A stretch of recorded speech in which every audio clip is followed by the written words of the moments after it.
دعا مومن کا ہتھیار ہے، کافر کے پاس یہ ہتھیار نہیں ہے۔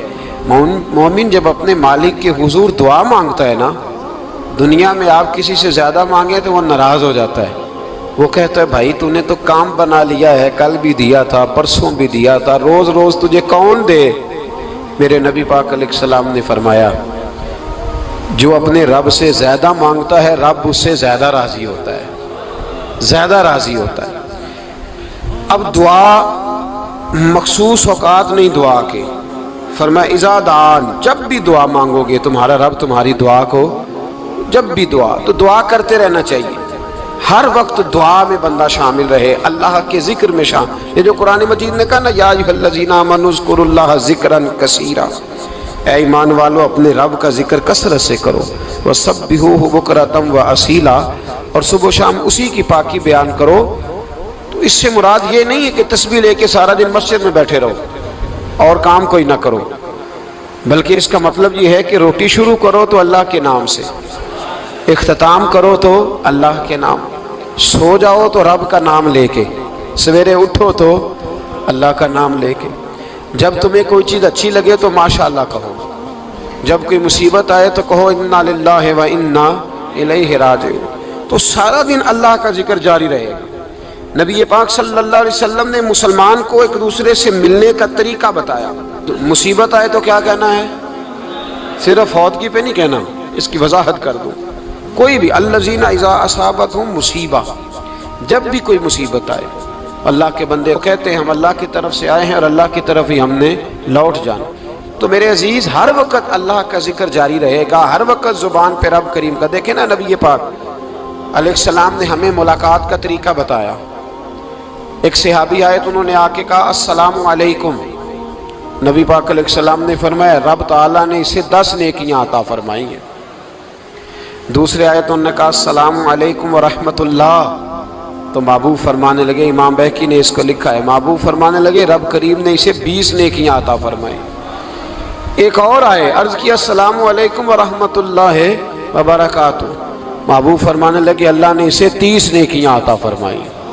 اچھا اس کا مطلب کیا ہے؟ السلام علیکم، تم پر سلامتی ہو، سادہ ترجمہ یہ ہے کہ تم سلامت رہو، تم سلامت رہو، ورحمۃ اللہ وبرکاتہ، تم پر اللہ کی رحمت بھی ہو اور اس کی برکتیں بھی ہو۔ وہ کیا کہتا ہے؟ وہ کہتا ہے وعلیکم السلام، تم پر بھی سلامتی ہو، ورحمۃ اللہ وبرکاتہ، اللہ کی رحمت ہو اور اس کی۔ یہ جو مسنون دعائیں ہیں نا جو حضور نے ہمیں دعائیں سکھائیں ہر موقع پہ، ان کا کمال دیکھیے۔ اب ایک مسلمان نے آتے کہا السلام علیکم، اس کا مطلب کیا ہے؟ تم پر۔ اب وہ جھگڑا کرے گا اسے مارے گا، اس کا مال چھینے گا؟ اس نے تو آتے ہی کہا ہے تم پر سلامتی ہو۔ تو جو سلامتی کی دعا دینے والے ہیں وہ جیب تھوڑی کاٹیں گے، وہ غبن تھوڑی کریں گے، ڈاکہ تھوڑا ڈالیں گے۔ اسلام نے لفظ ہی وہ سکھایا ہے کہ فرمایا جب تم نے ملنا ہے تو تم نے دعائیں کرنی ہیں ایک دوسرے کے لیے۔ اب ہمارے ہاں نئے نئے لفظ آ گئے، ٹیلی فون اٹھایا تو کہا ہیلو، اس کا کیا ترجمہ ہے؟ کون ہے؟ اس کا کیا ترجمہ ہے؟ جی جناب، اس کا کیا مطلب؟ ہم نے دیکھا بڑے بڑے سمجھدار لوگ السلام علیکم کی بجائے کہتے ہیں کیا حال ہے؟ بھئی کیا عجیب بات ہے، بھئی کیا حال ہے کا کیا مطلب ہوا؟ وہ بعد میں کرنے کی بات ہے۔ اور کچھ تھوڑا سا جو ادیب ہیں، جو بیچارے حروف کے پیچ و تاب میں رہتے ہیں، وہ کہتے ہیں آداب عرض ہے۔ وہ کیا ہوتا ہے جی؟ اسلام نے دعا سکھائی ہے السلام علیکم، یہ کتنی خوبصورت دعا ہے۔ جب آپ گھر کے اندر داخل ہوئے تو آپ نے دعا دی السلام علیکم، یہ دعا دی آپ۔ ایک صحابی حاضر خدمت ہوئے، عرض کی یا رسول اللہ صلی اللہ علیہ وسلم میرے گھر میں غربت رہتی ہے، کیا کروں؟ نبی پاک علیہ السلام نے فرمایا جب بھی گھر جایا کرنا گھر والوں سے سلام لیا کر، گھر والوں سے کیا کہا کر؟ السلام علیکم، جب بھی گھر جائے۔ یعنی گھر آیا، اب گھر والوں نے بتایا کہ ماچس کی ڈبیا تو لے آؤ۔ اب یہ دکان کونے پہ تھی گھر والے پہ، وہاں سے ماچس کی ڈبیا لے کے واپس گیا تو کہنے لگا السلام علیکم۔ پھر گھر والوں نے کہا ہو بتانا یاد ہی نہیں رہا، چینی بھی ختم ہو گئی ہے۔ تو یہ پھر گیا چینی لینے، لوٹ کے آیا تو کیا کہا؟ جب اللہ چاہتا ہے تو کہے، جب اللہ کے رسول چاہتے ہیں تو کہے۔ اس کا ترجمہ یہ ہے کہ تو سلام لے. اللہ رسول چاہ رہے ہیں کہ تو سلام لے تاکہ تیرے گھر میں سلامتیاں ڈال دی جائیں. تو فرمایا سلام لینی ہے تو نے، اور ساتھ تو نے اس طرح کرنا ہے کہ 3 دفعہ سورۃ اخلاص کو پڑھنا ہے. امام قرطبی نے اس کو لکھا ہے. اس نے کہا حضور غربت بڑی ہے. غربت بڑی ہے تو کہ وظیفہ بتائیں. فرمایا جب بھی گھر جاؤ سلام لو اور 3 دفعہ سورۃ اخلاص پڑھو. وہ صحابی کہتے ہیں میں پکا ہو گیا. اب وہ کچھ دنوں کے بعد، کچھ عرصے کے بعد، کچھ مہینوں کے بعد واپس آئے تو صحابہ کرام علیہم رضوان فرماتے ہماری خواہش تھی کہ یہ کچھ بیان کرے، اب بتائے جو وظیفہ لے کے گیا تھا اس کا رزلٹ کیا نکلا. کہتے اس نے بڑی حیرت انگیز بات کی. حیرت انگیز عجیب انداز میں. کچھ لوگوں کا دل ہوتا ہے نا کہ مجھے ملے میرے پڑوسی کو نہ ملے، اور کچھ کا دل ہوتا ہے یار مجھے بھی ملا ہے اور الحمدللہ میرے پڑوسی کو ملا ہے. تو صحابی جب حاضر ہوئے تو صحابہ کہتے ہیں ہمیں تجسس تھا کہ یہ کچھ بتائیں. تو حضور نے فرمایا کیا حال ہے تیرا؟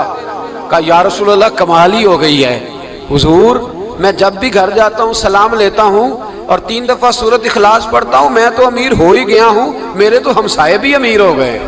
کتنا پیارا ہے یہ جملہ، کتنا حسن ہے. اتنا اچھا لفظ کسی اور کے پاس ہے ہی نہیں جو الفاظ ہمیں ہمارے رسول نے عطا فرمایا. اس کو اپنائیے، اس کو اپنائیے. یہ الگ بات ہے کہ لوگ مطلب کے لیے سلوٹ کر لیتے ہیں بڑا سارا، لیکن مطلب کے لیے نہیں. جس کو جانے اس سے بھی سلام لیں، جس مسلمان کو نہیں جانتے اس سے بھی. تو نبی پاک نے ہمیں مسنون دعائیں سکھائیں. رات کو جب سونے لگیں اللہ کے رسول صلی اللہ علیہ وسلم نے ہمیں دعا سکھائی. حضور نے فرمایا جب سونے لگو تو مسلم شریف میں فرمایا تم نے یہ دعا پڑھنی اللہم باسمک اموت و احیا. تم نے کہنا اے اللہ میں تیرے نام پر مرتا ہوں اور تیرے نام پر جیتا ہوں. نبی پاک صلی اللہ علیہ وسلم نے ایک حدیث میں فرمایا کہ یہ جو نیند ہے نا یہ موت کی چھوٹی بہن ہے، یہ موت کا ایک حصہ ہے. جس طرح انسان سو جائے تو کوئی خبر نہیں ہوتی کیا ہو رہا ہے، بالکل وہ اٹھا ہے تو اس نے کہا ہو یہ کیا ہوا. سو جاتا ہے نا آدمی، اسے خبر نہیں ہوتی. اوہو میں نے تو 11 بجے اٹھنا تھا، یہ تو 3 بج گئے. اب اسے خبر نہ رہی. سوتے ہوئے لوگ چوری کر لیتے ہیں. بلکہ اس طرح بھی ہوتا ہے کہ آدمی نے گکھڑ اترنا تھا، وہ پنڈی سے آ رہا تھا لیکن وہ سویا ہوا تھا. آنکھ تب کھلی جب کاموں کی آ گیا تھا. اب اس کا اس پر زور. تو فرمایا کیا پتا اب تو کھل گئی کاموں کی، جا کے لاہور جا کے کسی جگہ پہنچ کے تو یہ بھی ممکن ہے کہ کھلے ہی نہ، نیند ہی موت کا سبب بن جائے. تو کہہ کے سو کہ یا اللہ تیرے نام پہ سو رہا ہوں. اللہ کس نام پہ سو رہا ہوں؟ یار اگر ہم ان دعاؤں کا حسن سمجھے مت اللہم باسمک اموت و احیا، یا اللہ میں تیرے نام پہ سوتا ہوں اور تیرے نام پر اٹھتا ہوں. گویا کہہ رہا یا اللہ میری نیند بھی تیرے فضل سے ہی ہے، اور اگر آنکھ کھل جائے تو وہ بھی تیرے فضل سے ہی ہے. کتنا اعلیٰ نبی پاک علیہ السلام نے انداز سکھایا. اور پھر بخاری شریف میں حدیث موجود ہے، فرمایا جب اٹھو تو کہو الحمدللہ الذی احیانا بعد ما اماتنا والیہ النشور. فرمایا جب تم سو کے اٹھو تو پھر کہو اے اللہ ساری تعریفیں تیرے لیے، تمام تعریفیں جس نے ہمیں موت کے بعد حیات دی. موت کے بعد فرمایا احیانا بعد ما اماتنا، ہمیں مرنے کے بعد گویا اللہ کا شکر ادا کر کے آنکھ کھل گئی. دیکھیں کس طرح اسلام مسلمان کو اللہ کے ساتھ جوڑتا ہے. فرمایا شکر کر، آنکھ کھل گئی. کہ یا اللہ تیرا شکر ہے تو نے موت کے بعد ہمیں دوبارہ حیات عطا فرمائی، یہ شکر ادا کرو. گویا تم یہ نہ کہنا کہ میں اٹھ گیا ہوں تو میرا کمال ہے، یہ نہ سمجھنا میں اٹھ گیا ہوں تو میں بڑا پابند ہوں، جب میں ارادہ کر لوں کہ میں نے 11 بجے اٹھنا ہے تو پھر میں اٹھ جاتا ہوں. یہ نہ کہنا کہ یہ الارم بڑا اچھا ہے، یہ مجھے اٹھا لیتا ہے. ذہن کے اندر خیال کر کہ نیند تو موت کی طرح تھی، یہ جو میں اٹھ گیا ہوں تو اپنے رب کے فضل سے اٹھا ہوں. جو میں اٹھ گیا ہوں، جو ابھی اٹھے ہیں وہ تو بول دینا کم از کم کہ میں اپنے رب کے فضل سے اٹھ گیا. تو دعا سکھائی. پھر دیکھیے نبی پاک صلی اللہ علیہ وسلم نے فرمایا جب تم بیت الخلاء میں جاتے ہو نا، واش روم میں جاتے ہو تو گندی چیزیں ہوتی ہیں وہاں، شیطان ہوتے ہیں، جنات ہوتے ہیں، یہ گندگی پہ ہوتے ہیں. جب تم واش روم جاؤ، بیت الخلاء جائے، تب بھی دعا مانگو. کیا دعا مانگو؟ وہ دعا بھی نبی پاک صلی اللہ علیہ وسلم نے ہمیں تعلیم فرمائی اور بخاری میں ہے، کہا پڑھا کرو اللہم انی اعوذ بک من الخبث والخبائث، کہو اے اللہ ناپاک چیزوں سے میں تیری پناہ مانگتا ہوں، وہ نر ہوں یا مادہ ہوں، اللہ میں تیری پناہ مانگتا ہوں۔ واش روم کے اندر بہت ساری بری چیزیں ہوتی ہیں، جوان میری بات پر توجہ فرمائیں، وہاں بہت ساری گندی چیزیں ہوتی ہیں۔ انسان کئی دفعہ واش روم میں جاتا ہے، اسے وسوسے زیادہ آتے ہیں، یہ نوٹ کریں میری بات کو۔ اصل میں نا ہم بات ڈھونڈ رہے ہیں علاج اپنی بیماریوں کا، حالانکہ علاج تو سارا مدینے والے رسول کے پاس موجود ہے، محبوب کے پاس ساری دوائیاں ہیں۔ تو نبی پاک علیہ السلام دیکھیں نا، انسان واش روم میں جاتا ہے اسے وسوسے آتے، برے خیالات آتے، وہ گناہ کی طرف کئی دفعہ مائل ہوتا ہے، تو کہا تو دعا پڑھ کے جا اللہم انی اعوذ بک، یا اللہ میں تیری پناہ مانگتا ہوں من الخبث والخبائث، ہر خبیث اور بری چیز سے میں تیری پناہ مانگتا ہوں، وہ نر ہو یا یار کتنا عظیم دین ہے، کتنا عظیم میرے مصطفیٰ کریم کا وہ والا دین ہے۔ اصل میں اللہ کرے بی اے پاس بچے کو بیت الخلاء کی دعا بھی یاد ہو جائے، ایسے یاد ہو جائے، اور اس کے ماں باپ سمجھ لیں کہ جوان ہو گیا ہے، تو اب ہو سکتا ہے اس کی طرف شیطان حملہ زیادہ کرے، اسے خراب کرنے کی کوشش کرے، تو لہٰذا اسے دعا سکھائی جائے تاکہ اس کو پہلے سے پتا ہو کہ میں نے اس بے ایمان سے بچنا کس طرح سے۔ اب آپ دیکھیے نبی پاک علیہ السلام نے ہمیں دعا سکھائی، مصنف ابن ابی شیبہ میں۔ کون سی دعا؟ واش روم سے نکلنے کی۔ اللہ اکبر، بڑی زبردست دعا ہے، بڑی زبردست۔ آپ یقین کریں اس ایک ایک دعا پر ایک ایک پورا بیان ہو سکتا ہے، ایک ایک۔ یہ اس لیے نہیں میں کہہ رہا کہ میں کوئی عالم فاضل آدمی ہوں، آپ کہیں گے کہ بتا رہے ہیں میں بڑا پڑھا لکھا ہوں، صرف یہ عرض کر رہا ہوں کہ اس کے فوائد پر، ثمرات پر جو اللہ تبارک و تعالی امت کو دیتا ہے، ان دعاؤں کی جو فضیلت حدیثوں میں آئی، اور پھر جو اس کے فوائد ہے، اور اس پر بات کروں تو ایک دعا تقاضا کرتی ہے کہ اس پر پورا ایک لیکچر ہونا چاہیے۔ دیکھیے آپ واش روم سے نکلے، دعا کیا ہے؟ دعا کے لفظ کیا؟ الحمدللہ الذی، ایک حدیث میں لفظ ہے غفرانک، غفرانک، اے اللہ میں تجھ سے بخشش چاہتا ہوں۔ اور جو مشہور اور معروف ہے مصنف ابن ابی شیبہ کی روایت، فرمایا الحمدللہ الذی اذھب عنی العذاب وعافانی، فرمایا اے اللہ تیرا شکر ہے۔